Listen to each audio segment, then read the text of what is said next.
Chapter 11. Arethazon Dorsithum.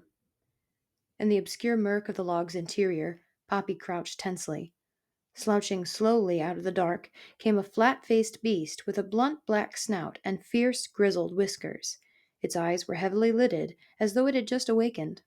The creature moved ponderously with a waddle and a rattle. Its stench was powerful enough to make Poppy clamp a paw over her nose. The moment the animal caught sight of her, it came to a clumsy stop and blinked. "What the bees butt are you doing here, Furball?" It snarled. Poppy, wishing she knew what kind of an animal she was facing, could only whisper, "It's just me, sir." "The name's Aerith," The animal snapped. "Arethazon Dorsithum, but I just get called Aerith. What's more, I'm a grump and you just woke me up, so don't try to be slick and slick me down with a slug slop." "I'm truly sorry I woke you, Mr. Aerith," Poppy said. "What are those things on your head?" The beast growled. "Flat balloons or ears? The name is Aerith. Aerith! Stop your barking." "Please, Aerith, it's not me barking. "Then who the frog flip is making that racket?" It's a fox at the entrance to the log." "Some idiot friend of yours?" "Oh, no, sir, not my friend." "Who the dung beetle bit of you anyway?" Aerith suddenly demanded. "You're so small I can hardly see ya." "I'm a deer mouse, a girl deer mouse." "I didn't ask what you are. I don't give a bug's bathwater about that. I asked for your name." "Poppy, "Poppy? What kind of idiotic name is that?" please, it's a family tradition. We're named after flowers and fruits." "Arethazon Dorsithum is my name, Latin name. But you kids don't learn Latin anymore, do ya?" "I don't know what Latin is, sir. I mean, Aerith."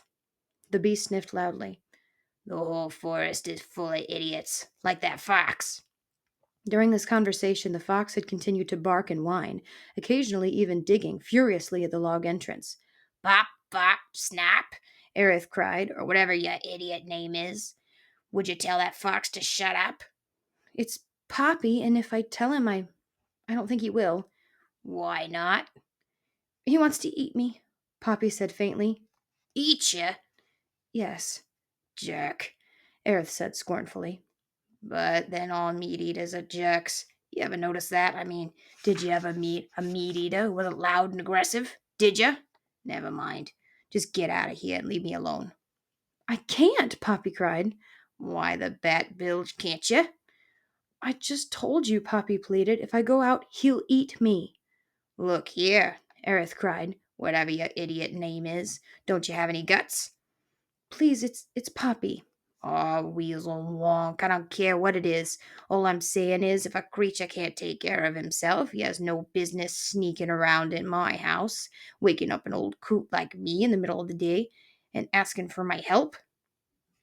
"I never asked you for your help," an exasperated Poppy replied. "Can't you understand anything? That fox chased me. Do you think I like being in here? It stinks." Aerith blinked. "Oh, all right," he growled. "I suppose I better talk some sense into that meat mauler.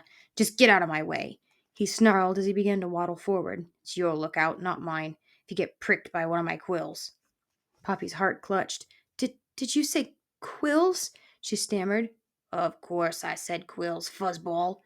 "Yes, but—" "But what?" Poppy was dizzy with fear. Her knees shook. She found it hard to swallow. "What what are you?"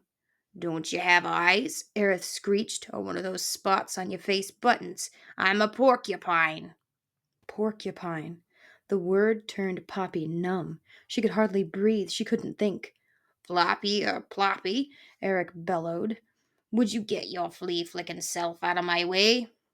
Poppy dived against the pulpy wall of the log and squeezed herself flat to allow Aerith room. Even so, as the porcupine waddled by, his quills raked against her belly like a rusty comb. Never, despite all she'd confronted, had Poppy been so terrified. Aerith, however, continued to make his ponderous way towards the log's entrance, where the fox was still barking and yelping. Poppy felt sure that once the fox was disposed of, the prickly monster would turn on her. First he would shoot her with his quills, next he would stab her, then he would skewer her. Finally he would chop her into tiny bits and eat her. For a moment Poppy considered offering herself to the fox. If the choice was between being swallowed in one gulp or being tortured by this porcupine, surely death by fox would be preferable. Poppy stared into the darkness of the log. Perhaps there was an escape hole, but frozen by the terror of her predicament, she could not move. Instead, her eyes turned towards the entrance, certain she was about to witness some ghastly carnage. Sure enough, when Aerith reached the log opening, Poppy heard him screech, Fox, you braying bag of bones, what's all this hullabaloo? Can't an old creature get some quiet in his own home? I'm sorry, Aerith, Fox returned in a voice that was at best sniveling. I didn't know you were here. Just trying to grab a mouse who ran into your place. A snack. Nothing more. Not trying to bother you. No harm meant. Just a midday nibble. Don't nag me about your nibbles, you nitwit, Aerith bellowed. When I say get lost, I mean do it. Now, Aerith, let's be. Fox did not finish the sentence. Instead, Poppy heard Aerith cry, I said get, broomtail.